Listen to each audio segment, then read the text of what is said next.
quand il y a des gens en face de moi. Donc en l'occurrence, je ne me laisserai pas démonter. J'ai quand même écrit, enfin, je me suis cassé la tête quand même, pour faire 17-18 slides, histoire de, on va dire, d'appuyer un peu ce que je raconte, hein, parce que parfois il y a des choses qui sont nouvelles et ça crée quand même un support. Et le support est toujours utile pour pouvoir retomber un peu sur nos pattes. Je sais bien que certains ont déjà vu ce genre de documents, mais d'autres pas. Donc voilà, ce que je vous propose, moi, c'était un peu de passer au travers des 4 matières qui nous occupent aujourd'hui. C'est-à-dire que je les ai fait dans l'ordre climat, énergie, environnement et agriculture. Pourquoi je m'étais dit ça? Dans la mesure où si je fais un thème et puis qui nous passionne tous, on a 1 heure et demie sur ce thème et puis on doit se manier en 10 minutes pour les 3 autres. Donc ça devient plus compliqué. Donc je proposais de balayer tout d'un coup et puis après, il n'y a pas de problème, on peut revenir sur les slides si vous avez des questions à un moment donné. Si vous avez une question comme ça en disant une précision, ça passe, hein, mais si c'est une longue question, on peut revenir sur les slides, il n'y a aucun problème. Donc, sans attendre, si cela vous va, si je n'ai pas d'opposition, je démarre. Euh, L'idée, attendez, je prends en main la bête. Voilà. L'heure du jour, je vous ai dit au niveau du climat. Où je balise un peu le cadre, les enjeux, et j'amène un petit peu des chiffres, parce qu'il faut quand même un peu savoir de quoi on comprend. Ce ne sera pas des chiffres extrêmement pointus, mais au moins qu'on puisse voir les bords de la piscine, on va dire ça comme ça, dans chaque matière. Bonjour Nicolas. Euh, Bonjour Rémi, bonjour, pardon pour le retard. on passera du climat vers l'énergie. Bon, ça, pour le coup, Nico n'apprendra pas grand-chose, parce qu'on a beaucoup travaillé sur ces enjeux-là. Beaucoup de choses ont été déjà dites dans le modèle énergétique que nous avons présenté en juillet dernier. Je vous ai mis la référence au fond des slides, mais je vais les rappeler quand même rapidement, en tout cas pour les 3 piliers. Je ferai un point sur l'environnement. L'environnement est une matière fleuve, hein, en ce sens que, il y a beaucoup de choses là-dedans, beaucoup de pollution sur différents supports, hein, l'air, le sol, l'eau, tout ce que vous voulez. Il y a tout l'enjeu de l'économie circulaire et j'ai fait le choix un peu d'amener ça ici et de le développer un petit peu plus. Et aussi tout ce qui est gestion des déchets sur lesquels on passera aussi parce qu'il me semble que ce sont des points qui méritent d'être soulignés. Et alors le dernier point, c'est l'agriculture. Euh, pour le coup, je vais balayer large, hein, en ce sens que j'ai déjà beaucoup écrit là-dessus, j'ai mis pas mal de notes, mais je sais pas, Christelle, est-ce que les argumentaires sont sur la plateforme candidat? Je pense que oui, les argumentaires ont été mis dessus. Il y a eu une crise en janvier-février et on avait beaucoup écrit et beaucoup relancé et beaucoup détaillé aussi des choses de notre programme dans ce cadre-là. Donc ça vaut un peu la peine d'aller là-dessus. Je démarre. Tour par le climat. Juste pour remettre un peu le cadre, pour bien comprendre de quoi on parle, on va dire qu'il y a 4 entités qui sont absolument primordiales à avoir en tête dans les matières climatiques. C'est les régions, donc flamande, Bruxelles-Capitale et Wallonne, et le fédéral. Les régions sont extrêmement importantes parce qu'elles ont la compétence de développement de toutes les énergies renouvelables, excepté l'offshore. Donc ça, c'est quand même quelque chose d'important à bien avoir en tête. Les solutions d'utilisation rationnelle de l'énergie est baisser la consommation d'énergie, hein. Donc là-dedans, vous trouvez toutes les stratégies de rénovation ou les stratégies qui permettent aux industries de moins consommer d'énergie. C'est aussi régional. Pareil pour la politique industrielle, l'agriculture, fatalement, en grande partie. Et alors, vous trouvez aussi tous les infrastructures publiques dans le transport et dans les infrastructures, on va dire, de télécom, électricité et gestionnaire de réseaux de distribution. Donc, c'est quand même assez massif ce qui se passe dans les régions du point de vue climat. Au niveau du fédéral, il n'en est pas en reste, mais c'est quand même moindre. Il gère les grands marchés de l'énergie, la tarification, donc beaucoup de votre facture énergétique, ou en tout cas de la manière dont c'est lisible, etc., vous lui devez, même si ce n'est pas lui qui impose les coûts de réseau régionaux, par exemple, ou les OSP, donc les obligations de service public, qui vous sont répercutées, notamment l'énergie verte, mais il en réplique quand même. Il y a le nucléaire, compétence exclusive du fédéral, l'éolien offshore, parce qu'il a une compétence exclusive sur la mer du Nord, Et alors, le transport de l'électricité qui s'oppose à la distribution. Distribution, c'est Ores Reza Sibelia. Le transport, c'est Elia pour l'électricité et Fluxys pour le gaz. Et bientôt l'hydrogène, parce qu'il vient d'être, je pense, nommé HNO. Et le CO2, ça, on est à la bourre. C'est une compétence régionale et il n'a pas encore été désigné, mais il se profile. En climat, c'est l'accord de Paris qui nous guide, mais l'accord de Paris n'est pas contraignant. C'est-à-dire qu'on y accorde, on est dedans et si on ne le respecte pas, il n'y a personne qui va venir nous taper sur la tête. Par contre, au niveau européen, c'est contraignant. Il y a une loi climat qui a été passée. Et là, des objectifs nous sont nommément donnés. Donc, c'est moins 47% pour tous les secteurs non ETS. L'ETS, c'est quoi? Ce sont des marchés du carbone, c'est une taxe carbone. On ne dit pas son nom, mais c'est ça. Et ça concerne environ tous les secteurs industriels, beaucoup de secteurs aussi de négociants en pétrole, aussi les compagnies aériennes maintenant depuis 2020. Donc pour les secteurs ETS, donc ces secteurs industriels, 40% des émissions, c'est un objectif de moins 61% d'émissions d'ici 2030. Et alors tous les secteurs non ETS, là on parle de quoi? On parle de la mobilité, du chauffage, de l'agriculture. Et on est à peu près ça, il y a un peu gestion des déchets, c'est moins 47% pour la Belgique. Ce sont des objectifs par pays. Le gros problème dans notre pays, comme je vous l'ai indiqué, c'est que tout le monde doit s'accorder, les 3 régions et le fédéral. Eh bien, pas de chance, ils ne s'accordent pas. Donc, on a créé le burden sharing, donc c'est la manière de gérer les charges, de répartir les charges. Ça n'est plus à jour parce que les objectifs ont été augmentés. La Flandre refuse d'aller au-delà de 40% parce qu'ils ont dit que non. Ce qui fait que tout le monde est bien dans la misère parce que c'est le plus gros contributeur. Les discussions sont bloquées. Le PNEC, donc c'est le Plan national énergie-climat, qu'on est obligé de mettre en œuvre pour dire comment on va atteindre les objectifs européens, est aussi complètement en rade. Il n'a fait l'objet que d'une prise d'acte. On l'a remis en retard à l'Union européenne. Et je pense qu'on va se faire taper sur, on s'est fait taper sur les doigts et on va encore se faire taper sur les doigts d'ici juin. Un point sur l'affaire climat. Il s'agit là de personnes et de collectifs qui ont attaqué l'État belge en manquement à ses objectifs. Et pour le coup, la Flandre, la région de Bruxelles-Capitale et le fédéral ont été condamnés. La Wallonie y a échappé. Il y a une possible astreinte de 1 million par mois, ce qui n'est pas grand-chose dans les mains de l'État, c'est même pas dans la marge d'erreur quand on confectionne un budget fédéral. Donc ça vous dit à quel point c'est pas grave, mais il peut y avoir des gros impacts en termes de jurisprudence. Donc, je vous le mets et vous l'avez en tête si on vous pose une question là-dessus et finalement vous revenez vers moi, parce que c'est quand même assez compliqué. Alors, au climat. Le premier point, c'est d'établir un diagnostic de la trajectoire. Ce sera le slide juste après.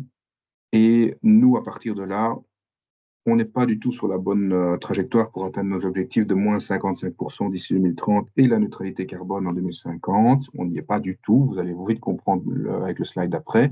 Donc, nous, on demande un audit 360 un peu de la stratégie et qu'on en relance une nouvelle.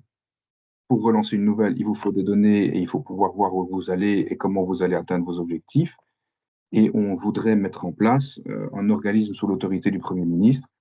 En gros, c'est le bureau du plan, mais le bureau du plan amélioré, parce que là, il y a 3 pauvres personnes qui s'occupent de ça, et l'idée, ce serait d'en faire au moins 20 à 30, voire 40 personnes qui sont capables d'évaluer les mesures. Parce qu'aussi bizarre que ça puisse paraître, dans le PNEC, il y a un chiffre qui est mis, on va dire, en termes de millions de tonnes épargnées à côté de chaque mesure, mais croyez-moi, c'est plus un jeu de fléchettes et de petits doigts mouillés plutôt qu'autre chose. Et ça m'énerve, ça a le don de m'énerver quand on ne sait même pas où on en est et quel impact vraiment à la baisse sur les émissions de gaz à effet de serre une politique a. Pour élaborer cette stratégie, il faut un nouveau pacte énergétique. Ça, ce sera les mesures énergie que je vais vous présenter au point 2, dans 3 slides environ. Le pacte énergétique date de 2015, il n'est plus à jour du tout. La grosse différence avec nous, c'est qu'on s'applique à mettre en place un cadre. Le cadre, pourquoi? C'est pour l'énergie, l'industrie et l'agriculture. Si vous avez un cadre clair, avec des principes de pollueur-payeur, ça signifie aussi des signaux prix. Donc le TS là-dedans, donc c'est les taxes carbone, peuvent jouer un rôle, mais il peut y avoir aussi des incitations. Si vous captez du carbone, je ne vois pas de problème à ce que vous puissiez être rémunéré pour ça. La neutralité technologique, ça n'a l'air de rien, ça a l'air d'être un concept abstrait, mais c'est typiquement la grosse différence entre les partis écologistes et nous. C'est en fait la liberté, je l'ai mis en bas à droite, entre la liberté et la contrainte. Si vous voulez atteindre un objectif, soit vous laissez la liberté aux acteurs de l'atteindre, vous dites bah, démerdez-vous, mais je vais vous donner les moyens. Si vous avez des problèmes pour l'atteindre, vous pouvez y arriver. Et alors, en général, vous faites une émulation avec de la concurrence.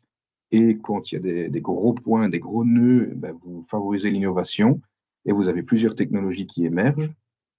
C'est en général une bonne chose. Ou alors vous allez avec la contrainte et vous dites, bon, le futur, c'est une voiture électrique avec autant de place, de telle couleur et pour telle date. Vous avez toutes les chances de vous planter, en général. Parce que l'État n'est pas plus malin que vous, c'est-à-dire qu'il ne sait pas définir l'avenir d'ici 15 ans. Voilà, ça c'est la grande différence entre les États-Unis et nous pour l'instant. C'est-à-dire que les États-Unis disent, bon, voilà l'objectif, ils mettent un paquet de blé invraisemblable dans l'économie, et puis alors ils mettent de la contrainte après, en disant, ben, dans 5 ans, vous devez commencer à atteindre les choses. Et donc l'industrie se met en route, fonce, alors que nous, on fait l'inverse, on dit, ce sera la voiture électrique et rien d'autre. Et si on se plante, eh ben, on aura vraiment l'air malin. Donc, c'est la grosse différence, c'est la liberté et la contrainte, c'est vraiment ça qui est le cœur de notre, que ce soit en environnement, que ce soit en agriculture, que ce soit, si vous devez retenir une chose, c'est ça, mettre un cadre qui incite et qui met l'innovation au centre. Ça, je voudrais le mettre en gras, cette affaire-là. Nouvelle stratégie industrielle, ça, je le détaillerai dans les points environnement et aussi dans les points, les points énergie. Nous n'arriverons pas à solutionner le problème climatique avec des jolies fleurs et des Ripper Café. C'est un teasing pour la suite. Même si c'est toujours utile et on n'est jamais contre. Responsabiliser les acteurs économiques, j'aurai l'occasion d'y revenir. Et alors investir là où c'est nécessaire parce que c'est un gros prisme en général des partis de gauche. La transition ne passe que par la planification écologique. Donc, c'est-à-dire en gros que l'État doit tout dire, tout faire et dire où investir. C'est une regrettable erreur. L'État doit investir là où il doit investir, dans les réseaux, parce que c'est un monopole public. Il doit investir dans le nucléaire, parce que c'est une régulation absolument publique. Donc, il doit déjà commencer par permettre, c'est-à-dire annuler cette loi à la con. Il doit investir là où c'est nécessaire, dans les routes. S'il veut limiter les embouteillages, il est utile, par exemple, de penser à mettre des stratégies intelligentes pour limiter les embouteillages et limiter alors les émissions relatives à ça. Il y a tellement de choses où on doit investir dans les infrastructures. Par pitié, ne nous éparpillons pas à subventionner des choses qui pourraient être faites par le privé. C'est ça l'idée générale. Et c'est pour ça qu'il faut mettre un cadre clair. Voilà l'idée générale du climat. Vous allez voir maintenant la belle trajectoire. Voilà. Ça, c'est nos émissions de gaz à effet de serre depuis 1990. Nous étions à 145 millions de tonnes par an. Nous sommes actuellement à 110, 107 l'année dernière parce que l'énergie était chère. Ça signifie qu'on est à moins 25%. Le bureau du plan, c'est un graphique du bureau du plan. Hein. Donc tous les chiffres sont bons. C'est une projection du bureau du plan. Nous, on a juste rajouté le petit moins 55% et le zéro. Comme ça, vous voyez qu'en 2028, on est 30 points au-dessus de l'objectif. Ce qui vous dit comme ça à quel point on est à côté de nos pompes. C'est cet objectif, c'est cette chose-là que nous, on met tout le temps en avant en disant on va dans le mur et si on ne change pas, ça va être pire. Donc, un autre point à retenir de ce graphique, c'est les petites barrettes. Vous voyez qu'elles sont à chaque fois orange, bleu foncé et grise. Et il y a un petit chapeau jaune. Orange, c'est quoi? C'est la part de l'énergie qu'on consomme dans les émissions de gaz à effet de serre. 75% du problème climatique en Belgique, c'est l'énergie qu'on consomme. Le graphique d'après vous permettra de comprendre tout de suite pourquoi. Donc, quand on s'attaque à l'énergie, c'est pas pour rien d'un point de vue climat.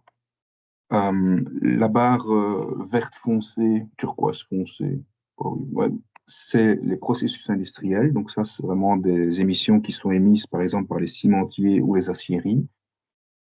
J'y reviendrai un peu. Le gris, c'est l'agriculture, 10% de nos émissions. Et le petit solde de 1% là-haut, c'est la gestion des déchets.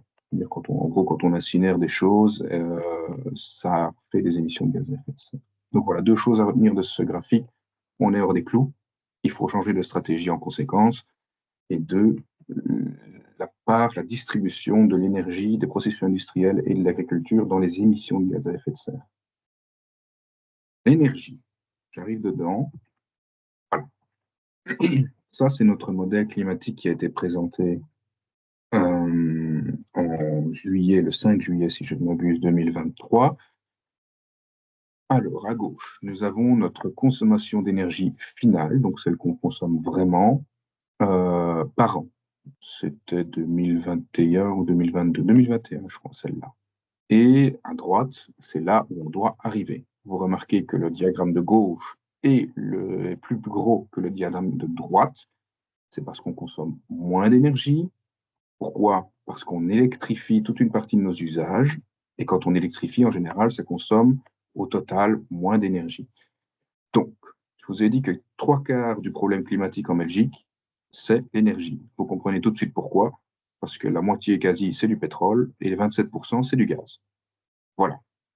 Vous retrouvez aussi du gaz qui est transformé en électricité, qui participe à 4% du total. L'électricité, est-ce que vous voyez ma souris? Je ne sais pas.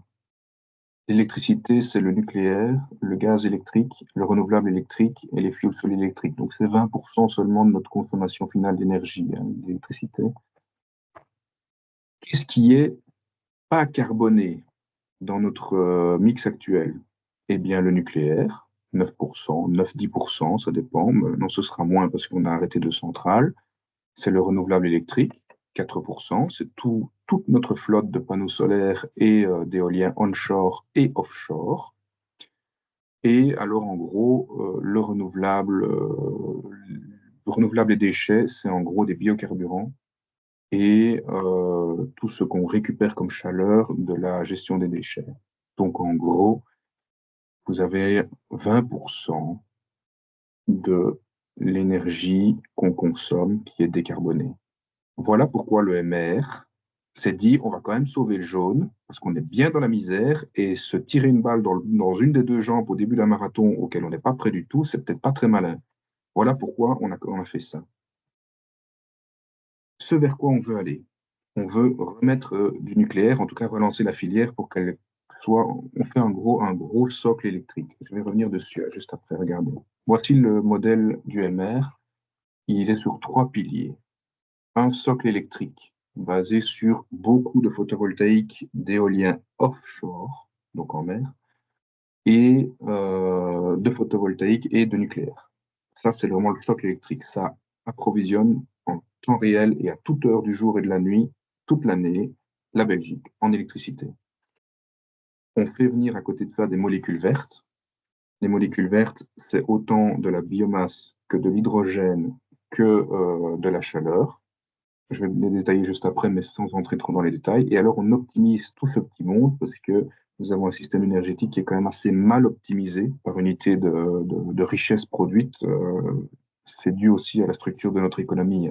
On a beaucoup de chimie et de cimentiers. Pour créer de la valeur, eh ben, ils utilisent beaucoup d'énergie.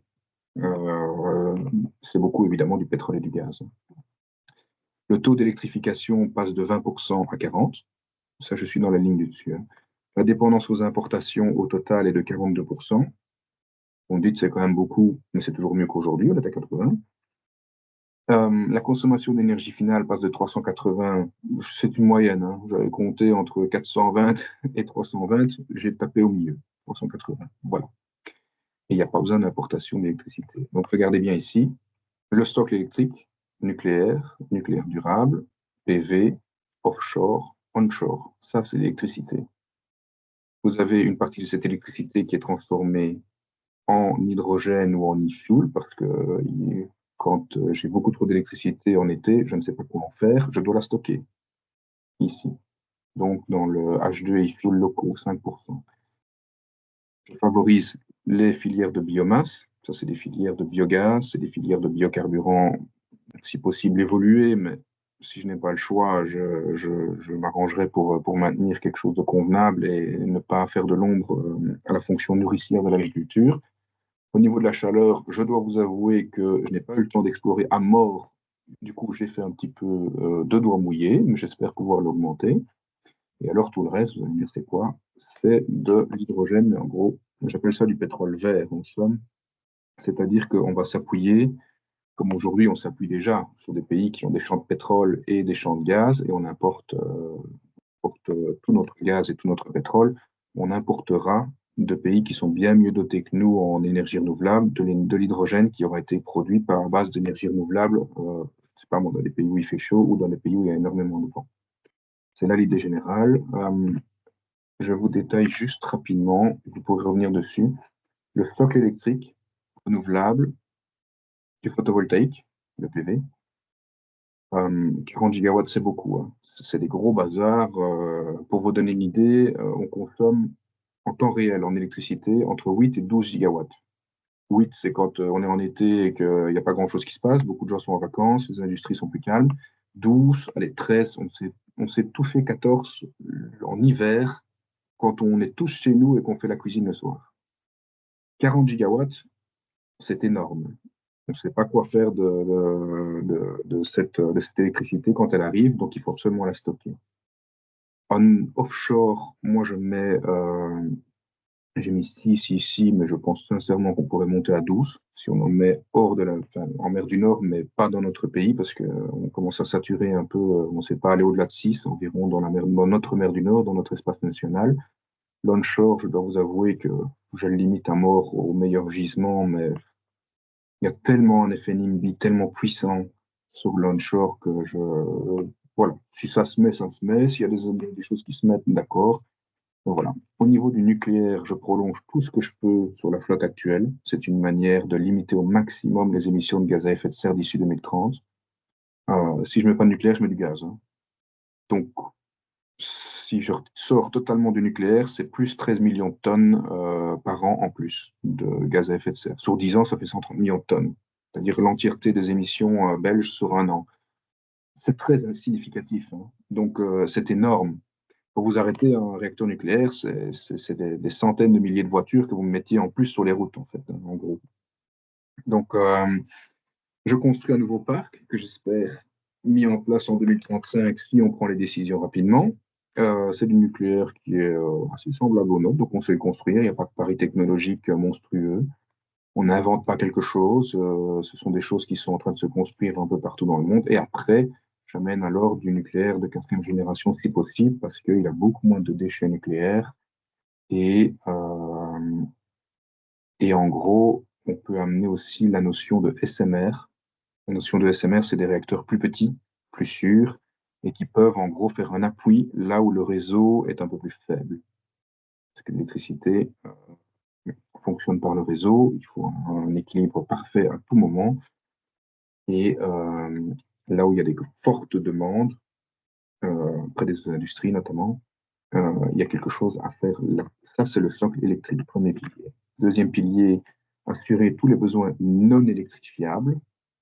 Vous ne saurez jamais faire voler un avion avec de l'électricité, sauf si vous me trouvez une batterie qui est absolument révolutionnaire et auquel cas je m'associe avec vous et on le fera breveter le plus vite possible. Donc, mais pour l'instant, on n'a pas trop le choix, donc on va encore passer par les molécules. Je valorise les filières de biomasse. Moi, j'ai mis à peu près 40 TWh. C'est une valorisation finalement de choses qu'on a chez nous et c'est pas si mal. Je vous ai parlé du stockage qui serait chez nous, c'est 15 à 30 TWh. Vous n'êtes pas obligé de retenir tout ça, mais ça vous donne une idée des échelles. Et alors, on a un hub d'importation de molécules vertes. Les 125 à 200 TWh, c'est pas moi qui les ai sucés de mon pouce, ça fait partie de la stratégie fédérale actuelle, portée par la ministre Groen de l'énergie, donc je ne suis pas suspect de l'aimer beaucoup. Et donc, voilà, je n'ai pas pris trop de risques. Mais pour transporter de l'hydrogène, ce n'est pas du tout la même chose que du gaz. Il faut faire des interconnexions et des transports qui vont bien. Au niveau de la captation carbone de l'industrie, ça n'a l'air de rien, mais c'est primordial pour effacer les petits 14% que je vous ai montré dans le schéma précédent, dans le schéma avant, c'est-à-dire celui-là, ici. C'est le bleu foncé, hein. Un cimentier comme Carmeuse, il émet 1 million de tonnes par an, c'est-à-dire 500 000 voitures qui se baladent sur nos routes, hein, donc c'est énorme. 1 million de tonnes, donc lui, c'est quand il brûle du calcaire, il a de la chaux d'un côté et il a du CO2. Le CO2, il faut le capter. Et donc le capter, ça signifie qu'il faut faire des réseaux de CO2 et pouvoir l'implanter soit dans le sol, c'est-à-dire il y a la Norvège qui se profile extrêmement fort pour pouvoir l'implanter dans des réseaux gaziers, enfin dans ces poches gazières épuisées ou dans des poches des champs pétrolifères épuisés aussi. Soit vous le captez donc et vous l'enterrez quelque part, où il ne ressort pas, au moins il ne se retrouve pas dans l'atmosphère, c'est une bonne chose, ou alors vous l'utilisez pour autre chose et pour recomposer du méthane à partir de l'hydrogène que vous avez. Le méthane, c'est quoi? C'est du CH4, hein. Donc vous prenez du carbone, du CO2 par exemple, et vous le combinez avec de l'H2, ça peut vous le méthaner en fait, et ça fait du CH4. C'est assez magique et c'est simple.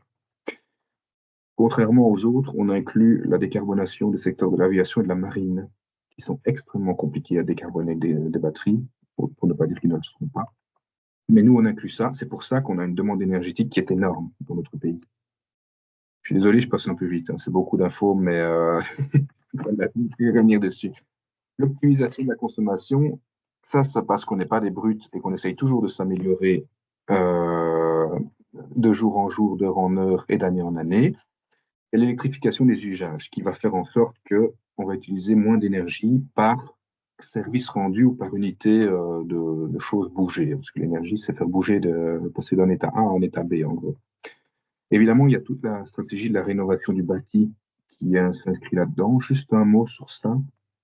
Vous verrez dans le programme, on a été plus nuancé. Et pour vous le dire aussi platement que possible, je pense que la stratégie du tous PEBA en 2050, on n'y arrivera pas.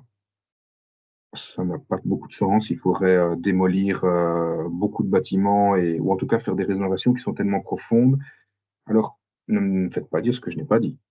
Il faut isoler. Quand votre logement est une passoire énergétique, allez-y, faites un audit, commencez, isolez le toit, isolez le bas, enfin, changez de châssis, changez votre système de chauffage, améliorez ça, mais vous passerez assez facilement, en touchant un peu à vos murs, vous arrivez facilement à passer à B. Si vous voulez passer de B à A, ce sera des investissements beaucoup plus grands. Donc nous, on essaye de travailler à décarboner le chauffage, parce que c'est ça en fait. Le chauffage, c'est quoi? C'est du gaz, c'est du mazout. C'est comme ça qu'on chauffe en Belgique. Il y a 10% de bois et 1% de pétrole, de propane, si je ne m'abuse. Ou Olivier va peut-être me reprendre là-dessus, mais je pense que c'est à peu près ça, hein. 47% gaz, j'ai en tête ça, 36% de mazout. Et donc l'idée, c'est vraiment de décarboner le chauffage de mémoire. Au Oui, c'est niveau de... exactement ça. Ouais. Ah ben, comme ça. Donc en gros, si tout le bâti belge était chauffé à la chaleur nucléaire, il n'y aurait pas de problème climatique de ce point de vue-là. C'est ça l'idée générale. On pourrait continuer à chauffer. Et d'ailleurs, on pourrait y penser. Le nucléaire fait énormément de chaleur, qui d'ailleurs sert actuellement à faire des beaux nuages. Mais on pourrait imaginer dans les prochaines centrales le récupérer et chauffer l'entièreté de Huy et de tous ses environs avec la chaleur nucléaire. Et aussi les industries aux alentours. La mobilité, je ne sais pas s'il y a eu quelque chose sur la mobilité, Christelle? Que je puisse un peu, Mobilité, non, pas vraiment. bref, Il n'y a pas eu. Non. en gros, pour vous donner une idée, la mobilité, moi je suis assez confiant. La mobilité est une vraie crasse, hein, d'un point de vue climatique, en ce sens que c'est le seul secteur qui a continué à augmenter ses gaz à effet de serre depuis 1990. Mais il y a des raisons parfaitement logiques à ça, hein. On a développé des aéroports. En général, ils ne fonctionnent pas à l'eau fraîche, les avions en tout cas. On a développé les aéroports, on a développé la logistique, on a fait toute la reconversion du économique wallonne dans la logistique. Donc, par défaut, on a fait en sorte qu'on brûlait plus de pétrole, parce que dans la mobilité, c'est du pétrole, sauf pour le train. L'intermobilité, on y croit pas mal, mais moi je pense sincèrement que les transports publics ont quelque chose à faire sur les axes qui fonctionnent bien. C'est-à-dire qu'on mette plus de trains intercity, c'est une bonne chose. Qu'on développe le RER, c'est une excellente chose, il faut le faire. Est-ce qu'il faut garder un train entre Spa et Pepinster? Bon, il y a un bus qui le fait déjà. Donc, par pitié, utilisons le bus. Et s'il y a 3 personnes dans le bus tous les soirs, qu'on mette alors un service de voiture partagée. Enfin, qu'on aille au plus pragmatique et au mieux. Un point aussi, ce que je suis assez confiant sur la voiture, c'est que les projections de Elia étant le gestionnaire de réseau de transport d'électricité, ils prévoient dans leurs hypothèses qu'il y aurait entre 2,5 millions et 3,2 millions de voitures sur les routes en 2035. Actuellement, il y a 6 millions de voitures. Donc, si je suis Elia, ils envisagent que quasi un tiers, voire quasi la moitié de la flotte des voitures, pas des poids lourds, hein, des voitures, passerait à l'électrique d'ici 2035. Ce qui est quand même pas mal. Et là, on va voir significativement un effort. Il faudra que le réseau tienne le coup. On verra. Il faut aussi qu'on ait l'électricité. L'optimisation numérique, ça, j'y crois beaucoup, en ce sens que vous n'allez pas être devant votre compteur pour suivre les prix de l'électricité en temps réel. C'est-à-dire que vous amènerez votre voiture, elle se sera rechargée au travail, elle donnera un push quand vous utilisez votre cuisinière à induction pour soulager le réseau au moment où on tire le plus tous ensemble, c'est-à-dire le soir. On appelle ça le véhicule to grid, mais il faut que, donc c'est le véhicule en gros qui sert d'appoint et qui sert de batterie en fait. Comme ça, vous ne devez pas acheter des batteries Tesla dans votre garage. C'est d'ailleurs pour moi la meilleure manière de faire tenir le photovoltaïque, c'est-à-dire faire en sorte qu'il soit dans les batteries des voitures directement, qui serait distribué sur le territoire. L'éco-conception, je vais revenir juste après ça. La chaleur, le cadre réglementaire, ça c'est le signal prix au niveau UE. Et l'objectivation de l'impact, ça c'est le fameux outil, l'organe qui serait sous l'autorité du Premier ministre et qui arriverait à objectiver nos impacts finalement, nos comportements. Parce que ça a aussi du sens. Je n'imaginez pas le nombre de personnes qui sont venues me dire ben oui, mais moi je n'ai pas une empreinte carbone énorme. Je leur dis, mais va faire le test. Bon, ils revenaient, ils étaient défaits, hein, absolument défaits, parce qu'un Belge moyen qu'on émet par tête de pipe 10 tonnes de CO2 par an. Pour atteindre l'accord de Paris, c'est 2 tonnes. Donc ça vous donne un peu la marge, hein, on est 5 fois trop haut. Et alors évidemment, quand ils me revenaient, ils disaient, ben, j'ai pas de voiture et tout ça, je suis à 8 tonnes, je ne comprends pas. Je dis, ben, tu fais pas marcher l'industrie à toi tout seul, mais elle est quand même comptabilisée sur ta tête de pipe, c'est comme ça. Donc voilà, les petits gestes, c'est super, on peut le faire. Si vous le faites, faites-le. Si vous sentez l'attaque, faites-le, mais on ne va pas sauver le monde rien qu'avec ça. C'est ça l'idée générale. On passe sur l'environnement. J'aime bien vous parler de l'économie circulaire parce qu'au fur et à mesure que je me suis penché sur cette matière, je me suis dit, tiens, c'est quand même un peu plus complet que qu'une ZAD, hein, on va dire ça comme ça, ou quelque chose qui ressemble à une petite réparation gentiment de ma machine. Là, le schéma que vous avez devant vous, c'est vraiment la manière pour une économie qui est actuellement linéaire dans ses grandes largeurs, de passer de manière circulaire. Il y a 4 étapes. La première, c'est de nourrir la boucle. La deuxième, c'est de l'optimiser. La troisième, c'est de la ralentir. Et la quatrième, c'est de la boucler. Parce que l'économie circulaire, c'est bien plus large que bêtement du recyclage. C'est ça l'idée générale. Alors, nourrir la boucle. Il y aura toujours besoin d'énormément de ressources que nous prélevons dans notre environnement et encore pour longtemps. Sur les 70 prochaines années, nous allons extraire plus de choses de la Terre que toute l'humanité avant nous.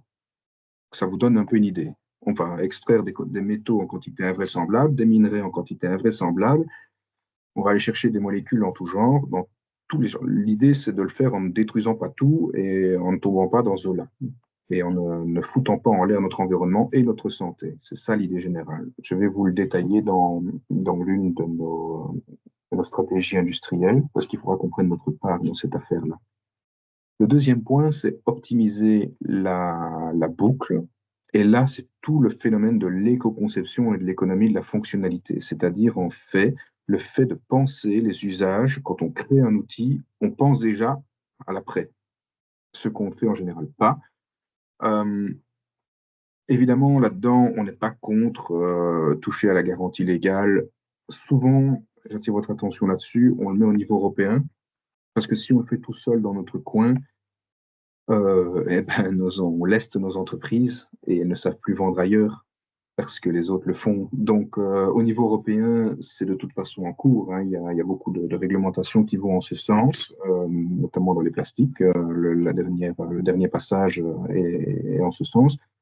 Et il me semble qu'il y a des indices de réparabilité à mettre en œuvre. Il me semble qu'il y a des garanties légales peut-être allongées. La lutte contre l'obsolescence programmée, c'est absolument certain, quoi qu'il arrive. Ralentir la boucle, c'est un peu la même pratique. Nous, ce qu'on inclut là-dedans, c'est qu'on peut aussi travailler sur d'autres utilisations de la propriété privée. Et là, on parle par exemple de tout ce qui est phénomène de leasing. On pourrait parfaitement imaginer que vos pneus ne sont pas à vous. Vous les achetez pas, vous les louez. Et puis vous les remettrez à un constructeur qui, lui, les reconditionnera et en fera autre chose. C'est déjà ce qui se passe pour certains camions, notamment. Et lui, il a intérêt, évidemment, à faire durer vos pneus beaucoup plus longtemps que si ça n'était plus à lui. C'est ça un peu l'idée générale. Et je vous donne un autre exemple qui, pour moi, sera peut-être l'avenir, c'est les batteries de bagnole. Souvent, on me dit, un gros problème, c'est il faut recharger, ça prend du temps. Je dis, mais il faut réfléchir autrement. Quand vous arrivez à la pompe à essence sur l'autoroute, on vous retire votre batterie et on vous remet une nouvelle qui est chargée, et puis vous partez. Renault avait essayé de le faire, mais ils ont eu raison trop tôt. C'est-à-dire qu'ils étaient les seuls à le proposer et ils n'avaient pas assez de points de vente. Mais je pense sincèrement qu'il y a moyen de réfléchir là-dessus. Et à partir du moment où vous réfléchissez à ce que la propriété de la batterie n'est pas à vous, mais qu'elle est finalement louée, on peut commencer à réfléchir autrement. Et là, on peut avoir un ralentissement de cette boucle parce que les constructeurs réfléchiront à garder la batterie dans le meilleur état possible. Alors après, c'est le recyclage. Je viens juste après. D'accord?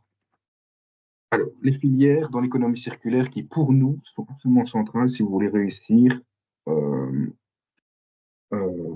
le défi climatique, si vous voulez le relever, et si vous voulez réussir l'économie circulaire. Je suis désolé, je ne suis pas dans le bon ordre, hein, mais ouais, voilà. Les filières de valorisation de la biomasse, j'en toucherai peut-être un mot dans l'agriculture, mais c'est une valorisation qu'on a déjà. Moi, je prends souvent l'exemple des effluents d'élevage, qui sont un des gaz à effet de serre les plus importants dans l'agriculture. Il s'agit de fumier, de lisier, hein, pour faire simple. Il est là, il émet son méthane au coin d'un champ ou dans l'auge où on range le fumier. Pourquoi ne pas le valoriser dans un digesteur? Donc c'est la biométhanisation, c'est du biogaz local. On peut parfaitement imaginer à développer cela. Il me semble qu'il y a des choses à faire avec ça. Idem pour la sylviculture aussi, hein, pour les bois. Mais ils sont déjà très bien intégrés, hein. Je veux dire, ils ne nous ont pas attendus non plus.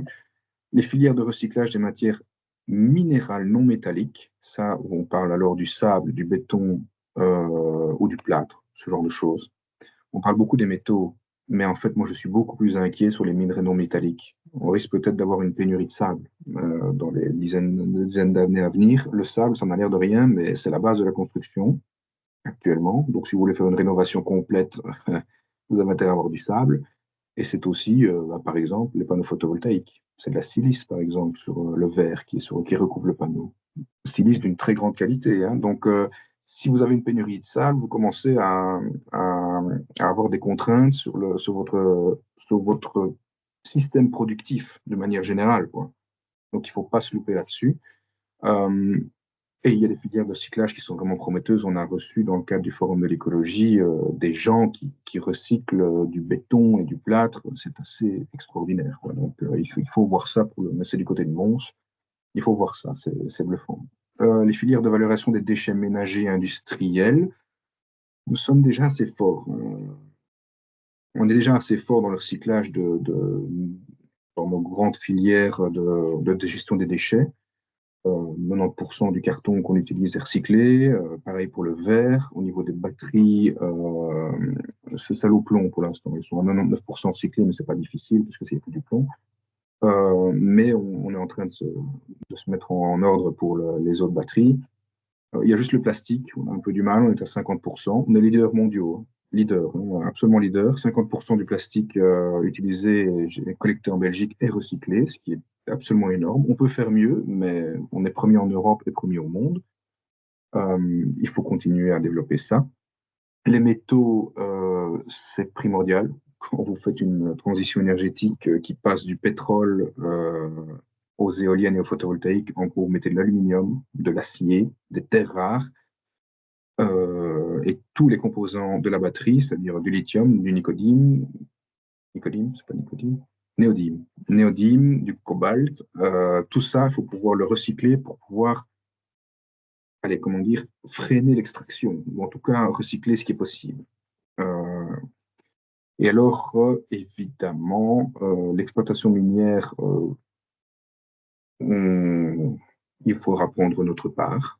Je ne vois pas pourquoi on devrait externaliser l'entièreté de nos pollutions dans les pays, dans la Chine, qui fout en l'air littéralement son environnement, ou dans d'autres pays, hein, le Chili pour le lithium, ou encore des minerais là où on en trouve le plus, c'est-à-dire au Congo. On n'est pas contre non plus l'exploration sous-marine, pour autant qu'il y ait un cadre régulatoire extrêmement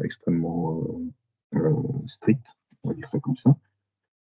Et alors évidemment, les filières industrielles qui permettront de remettre une autonomie énergétique au niveau européen, ça c'est pour en gros les filières nucléaires, photovoltaïques, où 80% des panneaux qui viennent chez nous sont chinois.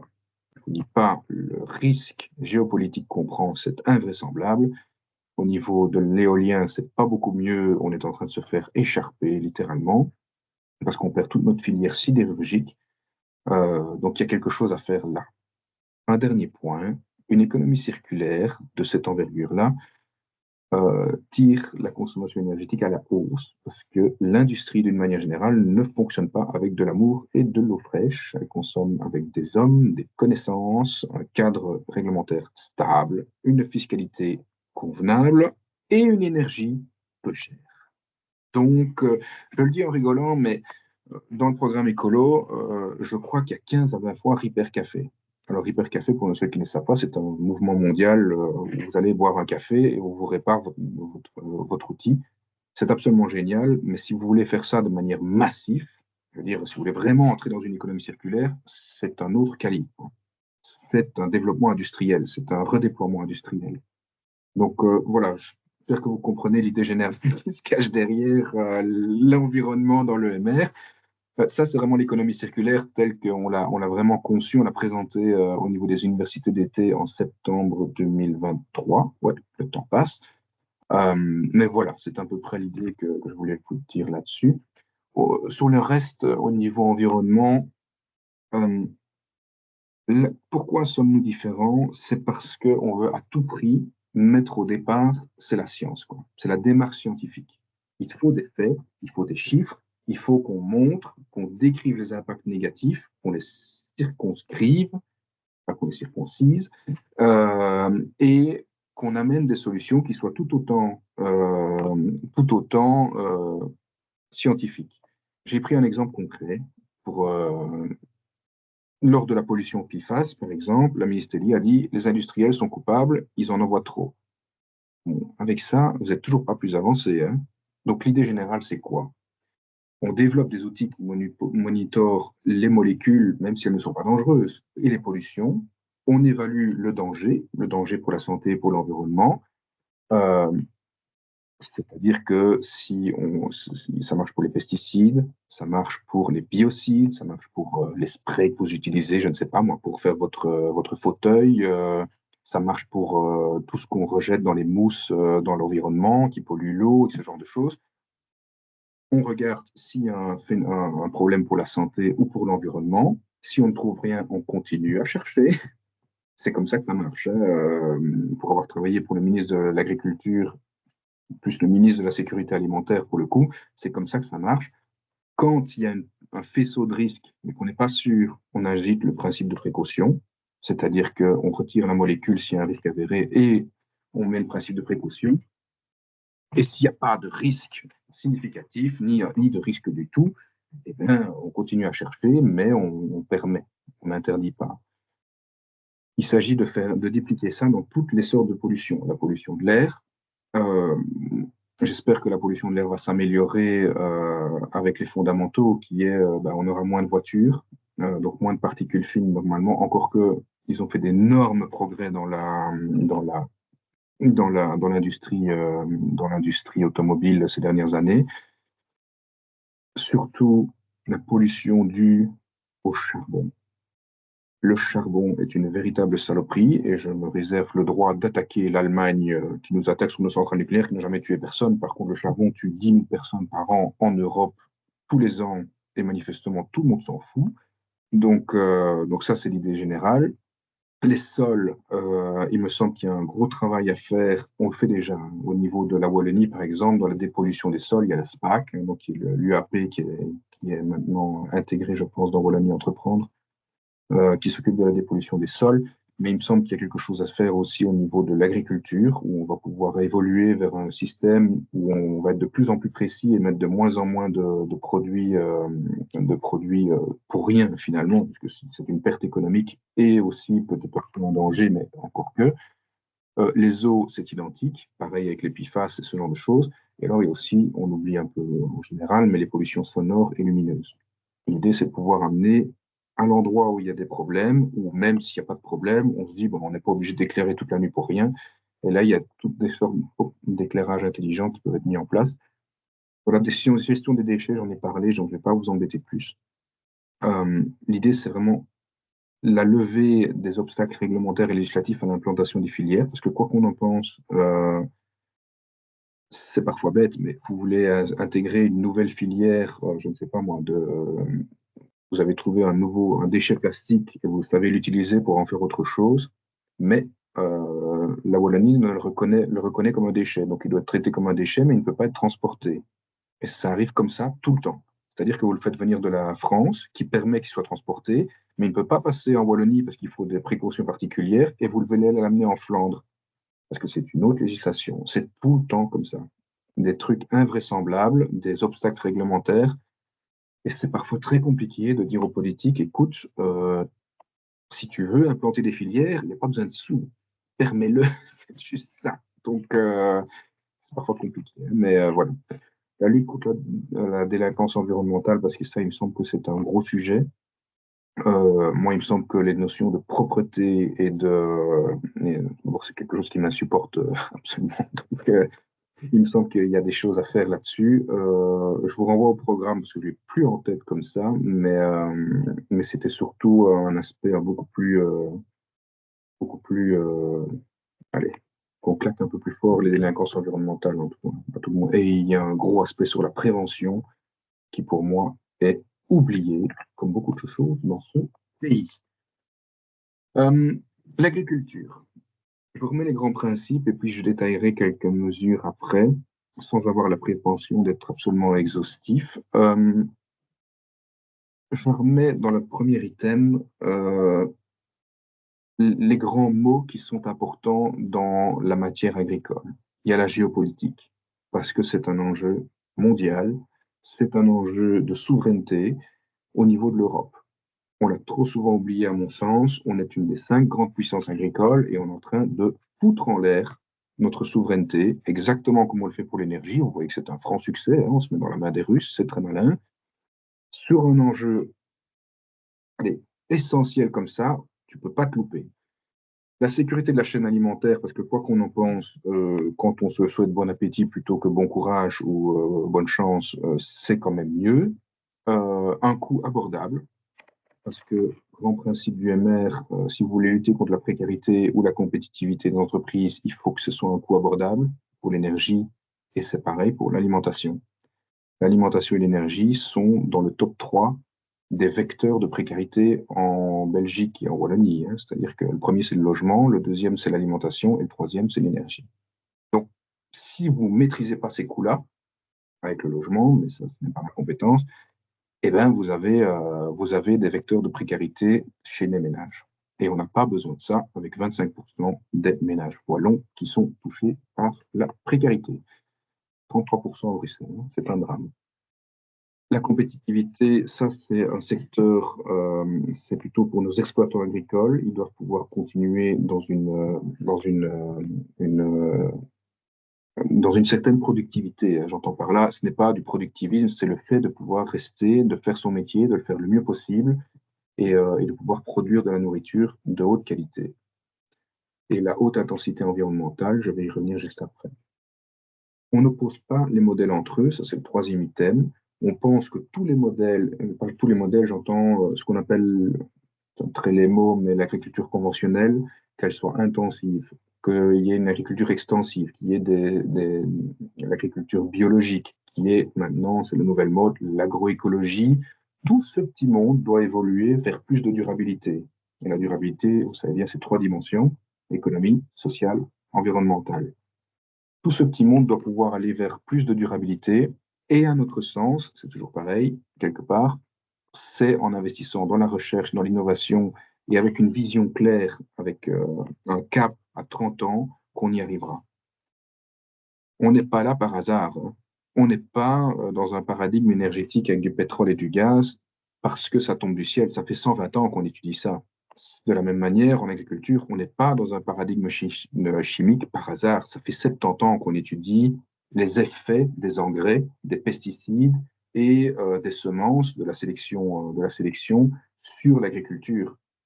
On ne sort pas de là en 5 ans. Il faut se mettre ça en tête. C'est du temps long. L'agriculture, l'énergie, c'est du temps long. Il faut réfléchir à ça. Alors, au niveau vraiment de l'exploitation agricole, nous, on pousse tout de même pour une classe moyenne agricole. J'aime bien l'appeler comme ça, en fait, parce que c'est l'agriculture familiale, on appelle ça comme ça. Elle est centrée vraiment sur des indépendants, parce qu'on aime bien les indépendants dans ce parti, et on trouve qu'ils sont sympas et qu'ils font plein de bonnes choses, qui investissent, qui vivent de leur métier, exploitent et vivent vraiment de leur outil, de leur capital qu'ils ont investi. Et alors, ils combinent à la fois la productivité, donc ils sont compétitifs, ils sont capables de donner une alimentation variée à un coût abordable pour les consommateurs, parce que quoi qu'on en pense, si vous avez un producteur, il faut un acheteur. Ça, souvent, on l'oublie. Et alors, il faut qu'ils puissent être aussi flexibles, euh, parce que parfois, les goûts changent. Donc, voilà à peu près ce que j'ai à dire sur ce slide. C'est déjà pas mal. Il y a beaucoup de matière. Hein, donc, c'est plus quelque part, d'une manière générale, la politique agricole. Donc, c'est vraiment la manière dont l'État approche le secteur agricole. Et de l'autre côté, c'est plus des choses qui sont à notre niveau, au niveau wallon, parce que c'est au niveau wallon en l'occurrence. Bruxelles n'ayant pas énormément d'agriculteurs. Oui, il en a un, oui, je sais, Olivier. Il en a un. Oui, mais il y a une agriculture urbaine qui se développe. Donc voilà. Au niveau de la politique agricole commune, on s'est prononcé en janvier pour un Agri Deal. Et j'aimais bien cette idée parce que c'est l'idée de renouer avec le temps long. Maintenant, les programmations PAC sont sur 7 ans, voire moins, parce qu'ici, notre programmation est un peu plus courte. Ils ont mis tellement de temps à se décider qu'elle a démarré en 23 alors qu'elle devait démarrer en 20. Et en gros, dès que vous êtes enfin écharpé pendant 2 ans, 4 ans même, pour arriver à quelque chose, et qu'elle se met en place, ben, il vous faut 2 ans pour la mettre en place, et vous êtes déjà en train de réfléchir à la prochaine. Quand vous investissez à 15 à 20 ans, c'est ingérable de travailler comme ça. Vous n'avez aucune prévisibilité sur vos investissements, c'est de la folie. Donc, je ne sais pas comment les agriculteurs font, enfin, je sais comment ils le font, hein. Ils sont en burn-out, sauf qu'eux, ils ne peuvent pas s'arrêter. Donc, l'idée d'AgriDeal me semble bien. Et quelque part, on est dedans. Hein. Notre programmation PAC, on va dire le grand paradigme des aides découplées, c'est 1992. C'est ce qu'on a tapé dans la main des États-Unis en 1987, si je ne m'abuse, autour de l'Euroguerre. Donc, il y a quelque chose à faire.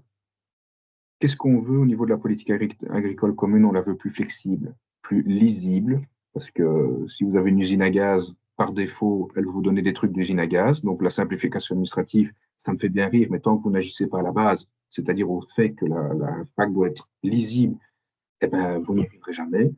Et il faut qu'elle soit mieux financée. Parce que quoi qu'on dise, on rogne On demande, en fait, c'est affreux parce qu'on demande toujours plus de contraintes aux agriculteurs, mais on leur donne de moins en moins de sous. Donc, chercher l'erreur. Euh, En gros, on vous paye chaque fois moins pour quelque chose qu'on vous demande en plus. Donc, c'est l'archétype, si je ne m'abuse, de l'exploitation. Euh, J'aime bien, moi, l'exemple US. C'est moche à dire, mais le Farm Bill US, donc c'est la PAC agricole US, puisque toutes les agricultures du monde sont subventionnées. Hein. Faut pas avoir peur de le dire. En gros, quand les marchés sont déprimés, ils l'aident, et quand les marchés sont pas déprimés, bah, ils ne donnent pas d'aide. Chez nous, par défaut, on donne des aides. Donc voilà. C'est assez injuste, je trouve, mais j'aime bien. Et le fait que ça respecte la logique économique aussi permet d'éviter les effets d'aubaine et les effets pervers. C'est-à-dire qu'on se retrouve parfois à subventionner des gens pour qu'ils ne produisent pas. Donc il gagne sa vie en produisant, mais il gagnera plus en ne faisant rien. Et ça, c'est embêtant, je trouve, quand on veut assurer une souveraineté alimentaire.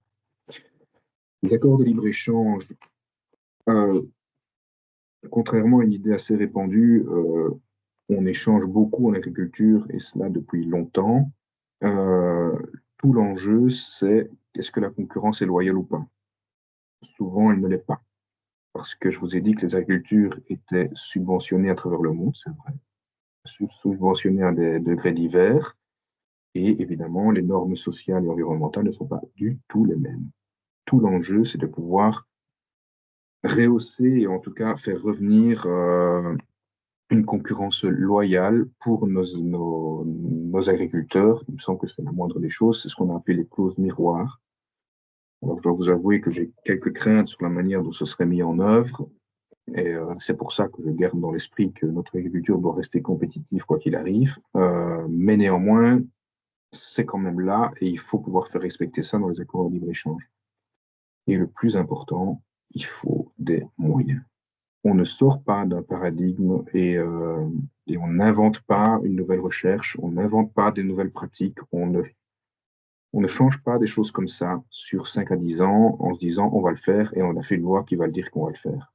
Il faut des grands programmes d'investissement agronomique, il faut des grandes innovations génomiques, il faut travailler sur des choses qu'on a oubliées parfois.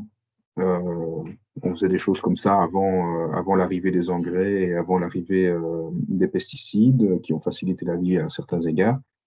Mais parfois, il faut redécouvrir certaines choses. Voilà, en gros, pour la première colonne. La deuxième colonne, c'est plus une duplication au niveau wallon. Maintenir une activité productive qui est centrale, c'est-à-dire en sens, c'est suivre, respecter la logique économique. Et là, c'est tout le travail qui est fait par David Clarinval et Willy Borsu pour essayer de remettre quelque part du revenu dans le travail principal de l'agriculteur. Euh, C'est-à-dire, en gros, quand les prix de la viande sont déprimés, ce genre de choses, qu'on puisse, avec la filière, c'est-à-dire avec le secteur de la transformation et avec le secteur de la distribution, pouvoir donner un prix juste au maillon, ce qui est souvent le plus faible, c'est l'agriculteur. Il est pris en tenaille, en fait, entre les intrants et ce qu'il utilise qui augmentent, typiquement, par exemple, l'énergie ou encore les engrais. Les engrais, c'est fait en général, pour l'azote en tout cas, à partir de gaz. Quand vous avez un gaz qui est à 25 dollars, c'est une chose. Quand vous avez un gaz qui est à 300 dollars, vous comprenez que les engrais, une croix pour un agriculteur. Au-delà de ça, il faut favoriser les diversifications dans des filières porteuses. C'est un peu tout le travail qu'a fait Willy Borsu au niveau, par exemple, du développement ovin, donc des moutons, ou encore des valorisations assez prometteuses dans les biosourcés notamment. Ça, il faut poursuivre, sachant que ça ne sauvera pas le monde non plus, mais c'est toujours un petit peu. Moi, je crois assez fort au fait que les agriculteurs peuvent amener des bioénergies, donc j'ai parlé de la biométhanisation tantôt, mais je crois sincèrement qu'il y a des choses à valoriser qui sont dans les fermes, qui sont c'est pas des déchets, mais des coproduits, et qui peuvent être valorisés avant d'être réutilisés dans leur usage normal. Si vous prenez par exemple toujours la biométhanisation, vous le mettez dans un digesteur qui finalement fait le boulot d'une panse de vache, mais mécanique, de béton. Et puis après, vous valorisez le digestat, c'est comme ça qu'on appelle ce qui en sort, en tout cas qui est solide, et vous pouvez l'étaler sur votre champ. C'est très bon. Il y a deux gros points sur lesquels il faut travailler encore, c'est donner un accès au foncier aux jeunes agriculteurs. La moyenne d'âge est de 56 ans pour l'agriculteur wallon. Autant dire que on est devant une falaise au niveau des vocations. Et là, il n'y a pas 36 solutions, il n'y a pas de solution miracle. On ne va pas faire une révolution où on va capturer tous les terrains et les redistribuer comme on a fait au Zimbabwe ou en Uruguay. Mais l'idée, c'est que les jeunes agriculteurs, vraiment ceux qui travaillent la terre et qui en vivent, puissent avoir accès à cet outil absolument primordial sur lequel vous ne faites rien du tout. Il faut revoir la définition de l'agriculteur actif. Je vous renvoie au programme pour ça. Il faut, à mon sens, professionnaliser les exploitants et surtout les personnes qui les aident. Il faut aussi limiter les implantations non agricoles. Là, je parle par exemple de l'agrivoltaïsme ou encore de la biométhanisation, mais de manière industrielle. Il y a quelque chose à faire. Et alors, évidemment, encore toujours pareil, donner les moyens, en fait. On peut atteindre la Lune, mais on n'y va pas avec un Solex, on y va avec un programme Apollo. Donc, il faut donner les moyens aux agriculteurs d'atteindre une agriculture de précision, il faut leur donner les moyens d'utiliser moins d'engrais, il faut leur donner les moyens d'utiliser moins de pesticides, et il faut le faire à partir de la ferme. Il ne faut pas le faire en chambre dans des centres de recherche, il faut le faire en conditions réelles le plus possible. Ça, c'est vraiment le point central auquel on était arrivé dans le programme. Voilà un petit peu, je crois que j'arrive doucement au bout. Juste pour le climat, comme ça vous avez 4 grands points. Il s'agit plus de l'aspect climat, mais c'est dupliqué de ce que je viens de dire. Nourrir, pourquoi?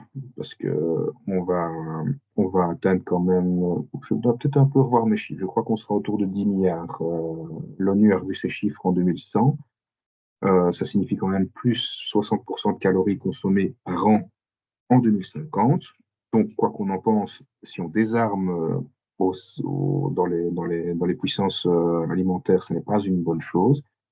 Nous avons, depuis 1950, nourri 4 milliards de personnes en plus sur les mêmes champs, avec l'augmentation des rendements.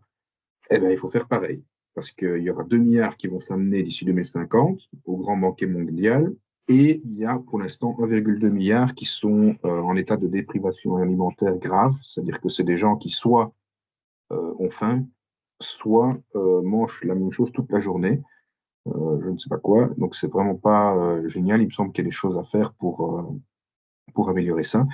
Il faut s'adapter. Je n'en ai pas parlé beaucoup, mais dans le cadre du climat, il y a vraiment un gros boulot à faire au niveau de l'adaptation, parce que la surface des sols va rester quasi exactement la même au niveau mondial et au niveau européen d'ici 2050 et même d'ici 2100. Donc, vous devez faire sur les mêmes champs, avec des phénomènes météorologiques beaucoup plus fréquents et difficiles à gérer, des sécheresses, des pluies fortes, ce genre de choses, et avec 70% de la population mondiale qui sera dans des milieux urbains, c'est-à-dire absolument incapable d'assurer sa propre subsistance. On ne mange pas des rats quand on est en ville. La connaissance des sols, ça c'est vraiment l'aspect innovation. Si ça vous intéresse, il y a l'initiative 4 pour 1000 de l'INRAE. INRAE, c'est le Centre national de recherche agronomique en France, qui sont intéressants. L'agriculture de précision et les investissements agronomiques. Évidemment, ne pas opposer les modèles, ça c'est la base. Et les autres services, je vous ai déjà parlé des énergies renouvelables, valorisation des déchets, captation carbone. Il me semble que dans un cadre convenable et bien pensé, clair et harmonisé, il est possible de rémunérer les gens qui captent du carbone, quoi qu'on en pense. Et alors, il y a aussi tout un gros pan, je l'ai assez peu évoqué, mais vous voyez, je suis déjà très long, beaucoup trop long d'ailleurs, il me semble, sur les aspects biodiversité, nature, augmentation du capital naturel qu'il faut pouvoir intégrer dans tout ça. Voilà, c'est plus une évolution qu'une révolution, mais on parle quand même de révolution verte, donc on sera pour une double révolution verte. Voici des références et des liens, bon, on en a déjà parlé. Et voilà. Je suis désolé, j'ai été beaucoup trop long. Je pensais faire une demi-heure. Pas de souci, Rémi. Pas de souci. Ouais, je ne sais pas si l'un ou l'autre des participants souhaite prendre la parole, poser une question ou réagir peut-être. Justement, tu parlais de la biométhanisation, enfin en tout cas biomasse, mais si on reparle de la biométhanisation, heu, comment toi tu vois ce modèle de la manière la plus efficace pour pouvoir intégrer en même temps nos agriculteurs, dans le process? Est-ce qu'on voit des biométhanisations comme à Saint-Guilain là qui vont produire je sais plus combien, c'était 900 000 tonnes je pense, là, c'était un chiffre comme ça. Mais c'est quoi ta vision par rapport à la biométhanisation, régulée, je veux dire?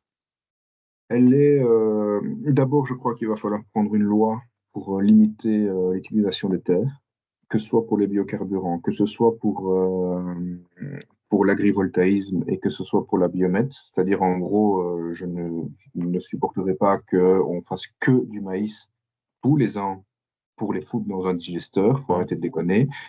Ouais, ils arrivent, hein, ils sont Ouais, là. ouais, ouais. Ils arrivent. Engie est venu me dire ça. Ils allaient faire un truc de 1000 kilowatts, hein, donc non, 1000, c'est ça, d'un mégawatt, quoi. Un mégawatt, dit, ouais, c'est bien, mais du maïs, quand ça produit bien, c'est 50 tonnes de matière fraîche à l'hectare et il en faut 10 000 pour un mégawatt. Donc, c'est pas mal, hein, ça fait pas mal d'hectares, quoi. Euh, Comment est-ce que je vois ça? Je vois ça comme un maillage de territoire. Je le vois sous plusieurs formes. C'est-à-dire que l'agriculture, d'un point de vue climat, elle est un problème, et il y a des gros guillemets dans l'histoire, dans le sens où ces gaz à effet de serre, c'est du méthane et du protoxyde d'azote. Le protoxyde d'azote, c'est quand on épand en général sur les cultures de l'azote et des engrais azotés, et le méthane, c'est les bovins qui éructent, hein, ils rotent, hein, ils ne pètent pas. Donc, Ouais, ouais. donc moi, si j'arrive à faire en sorte que la valorisation des effluents d'élevage arrive à diminuer notre consommation de produits pétroliers qui est renvoyée dans l'atmosphère et de gaz, c'est en somme une victoire. C'est-à-dire que ça me permet d'éviter ce genre de choses.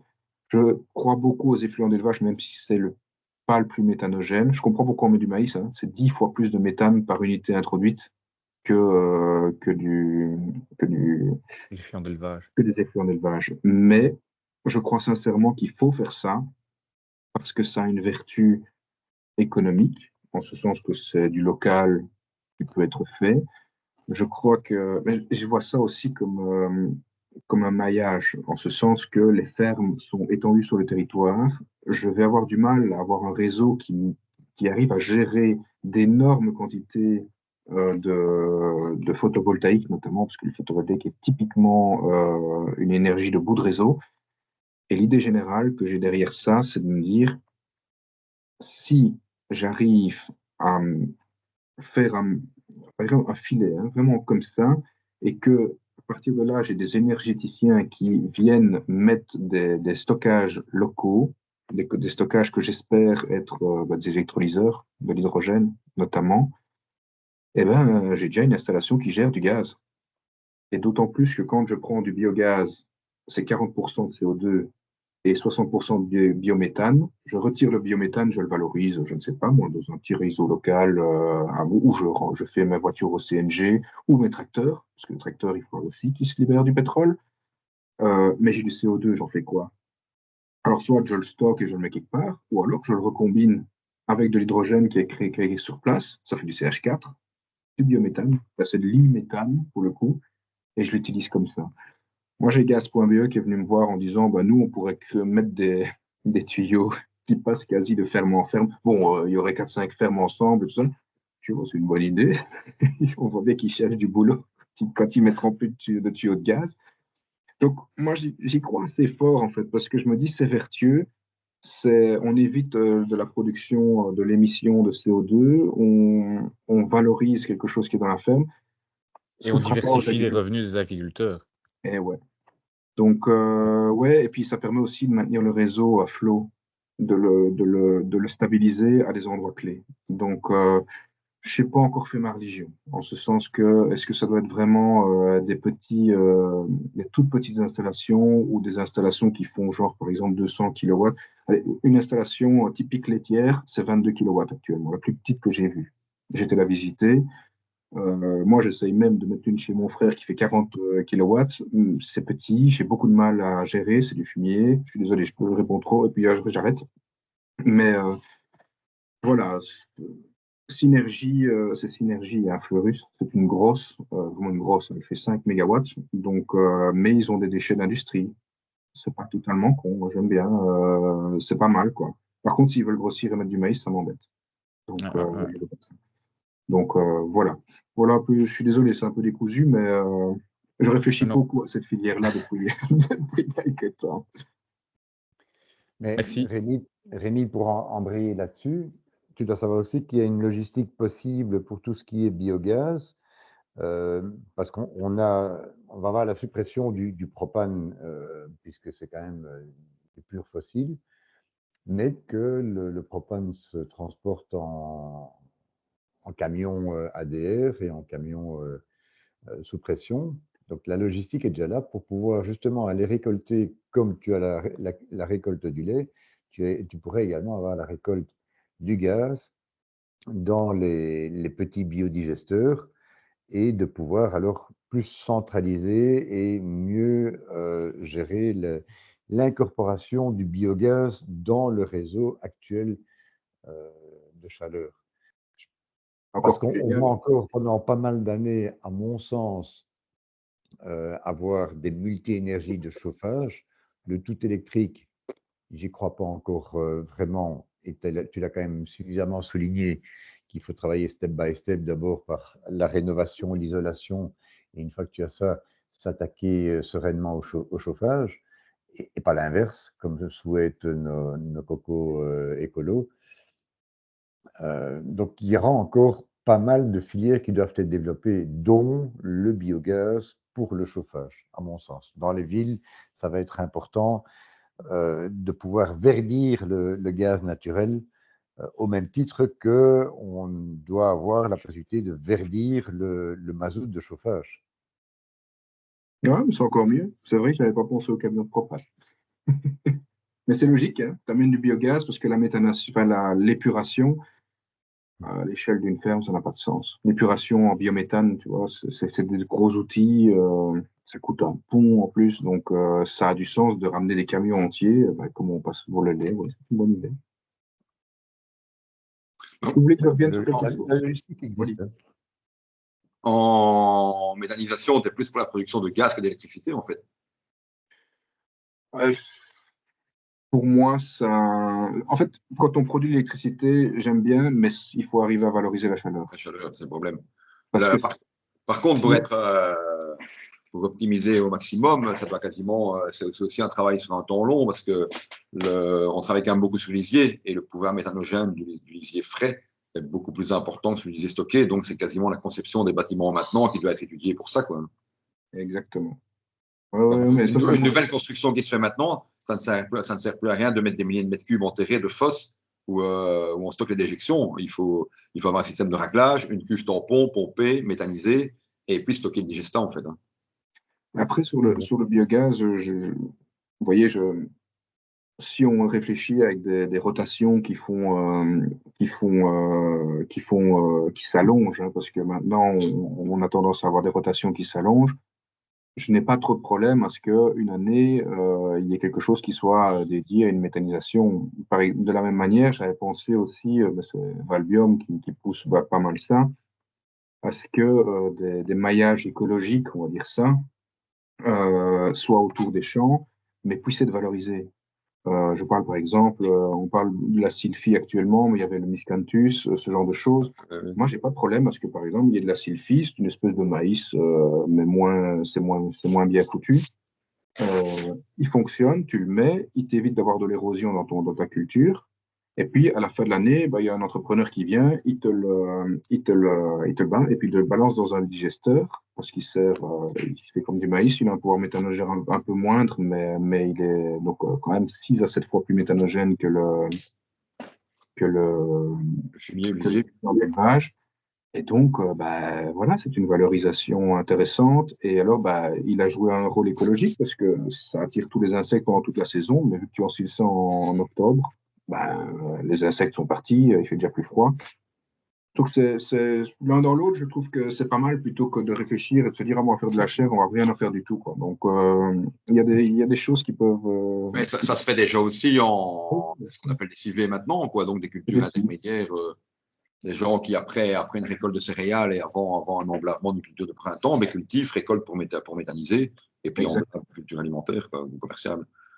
Pour vous donner une idée, Valbiom avait dit qu'il y avait 7 TWh à aller chercher en Wallonie et il y en avait 4 quasi par lessive, 1,6 par les effluents d'élevage. Donc ça vous donne tout de suite une idée des pouvoirs méthanogènes des choses. Donc voilà, c'est intéressant.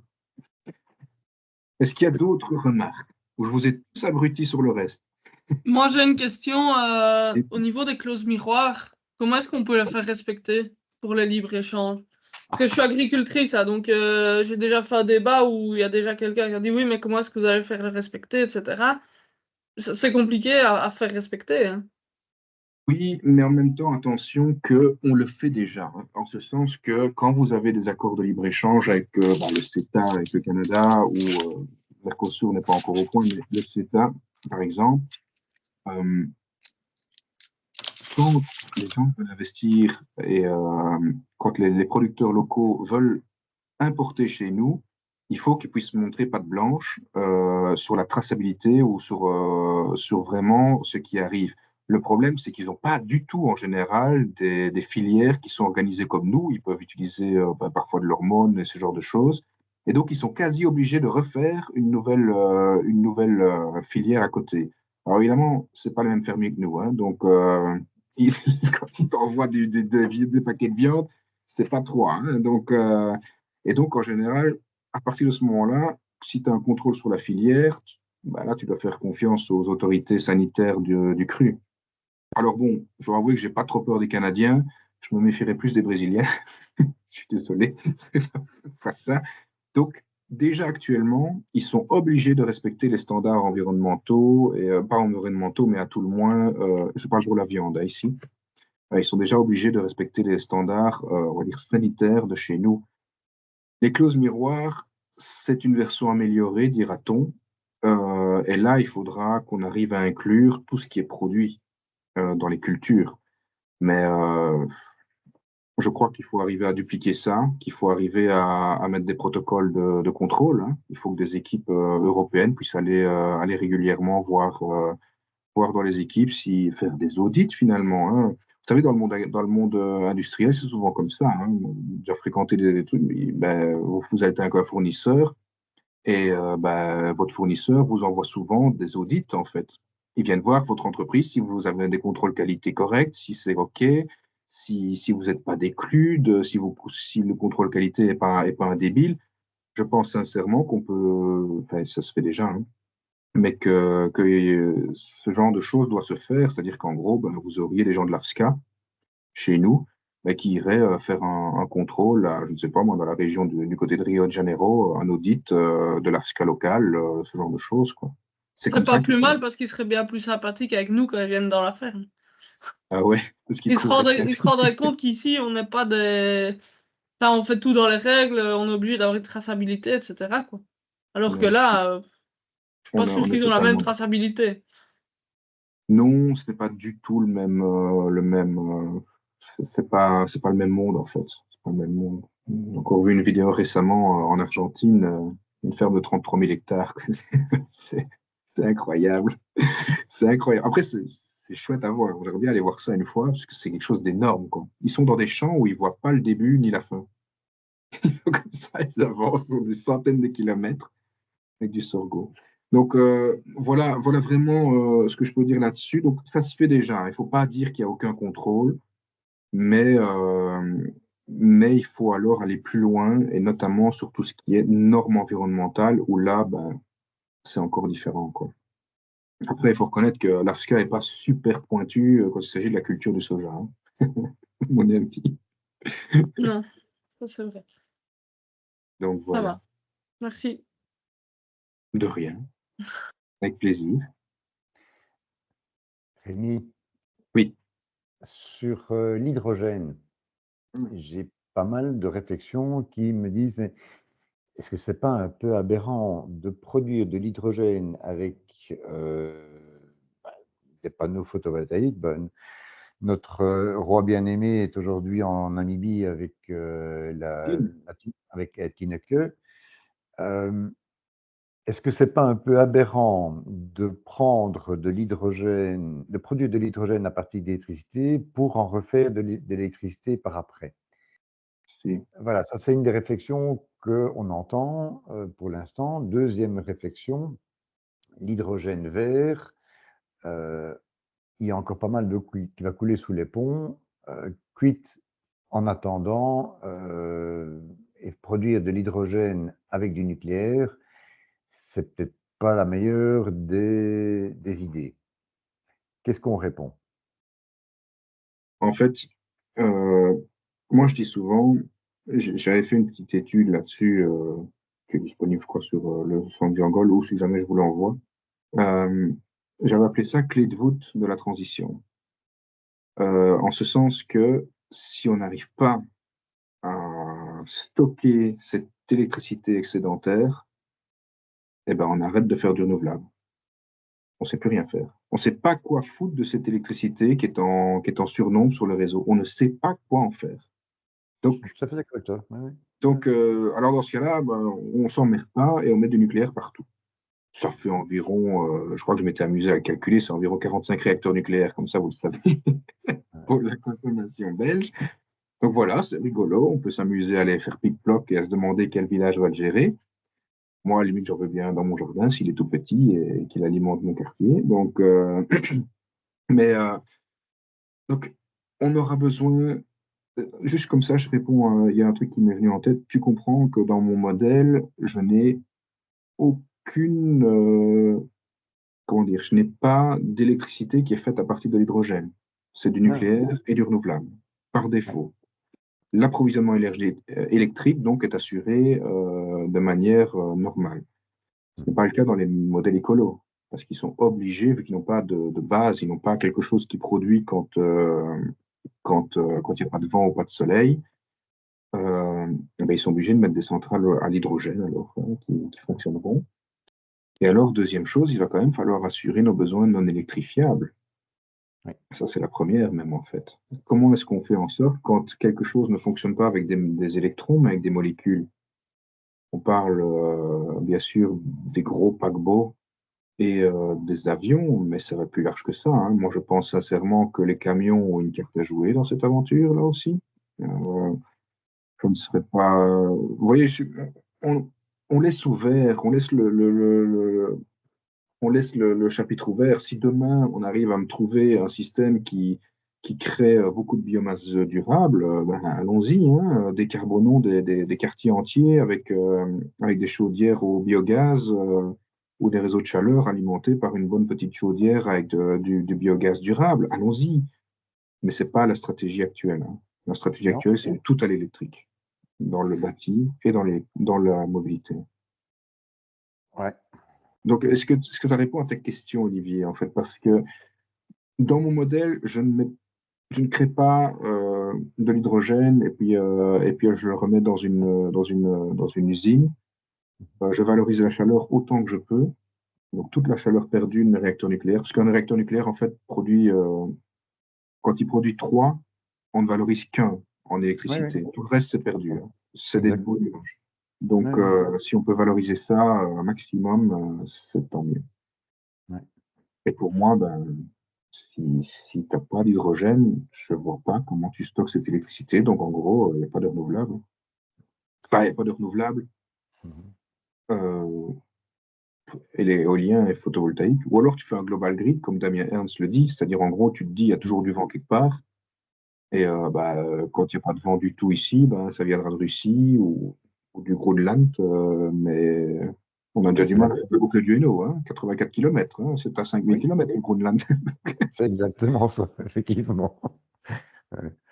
Donc voilà, ce que je peux te dire là-dessus. Ah, on dit hydrogène, mais c'est peut-être ses dérivés, hein. Ce sera peut-être de l'ammoniac ou Ouais, l'hyméthane. Ou ce genre de truc.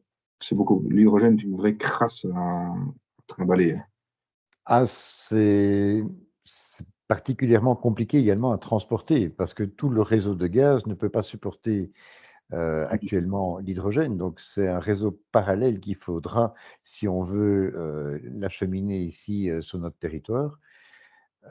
Et si même on a de l'hydrogène qui vient de Namibie, c'est pas nos méthaniers actuellement qui vont pouvoir le faire, c'est des nouveaux, je sais pas comment on va les appeler, mais ce sera pas des méthaniers, des hydrogéniers.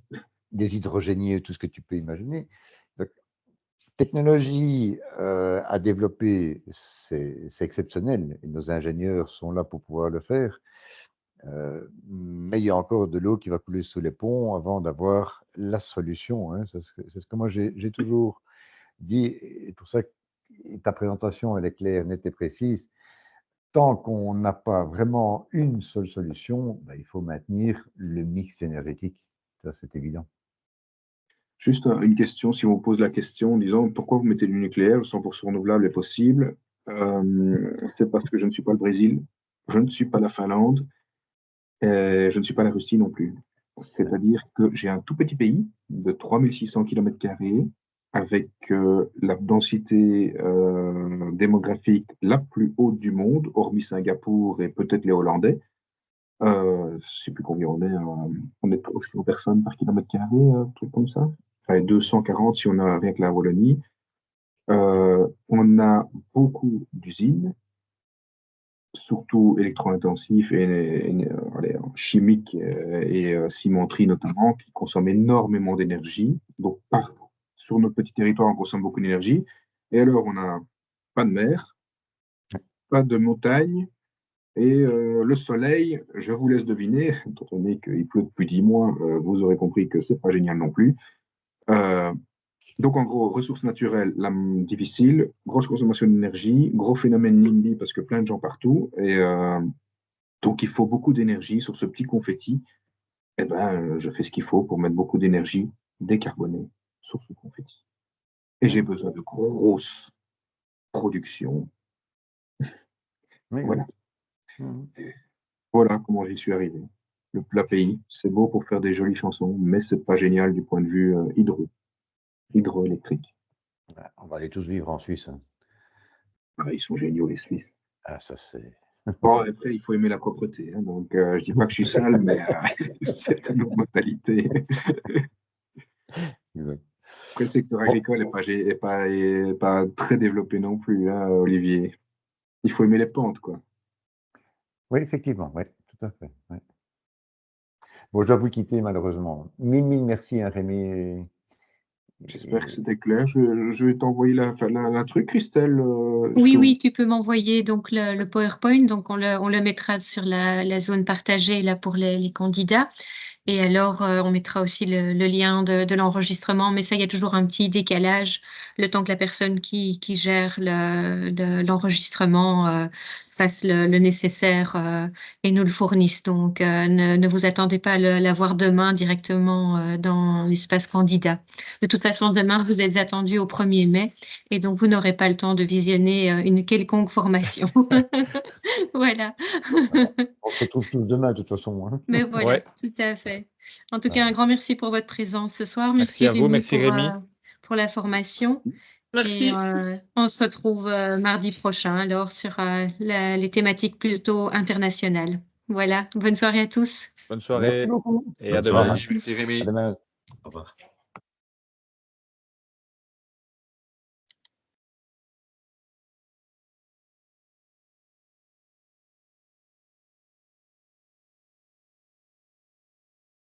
Qu'est-ce que tu voulais dire que c'était spécial? Bon. Ah, oui, mais ça c'est normal.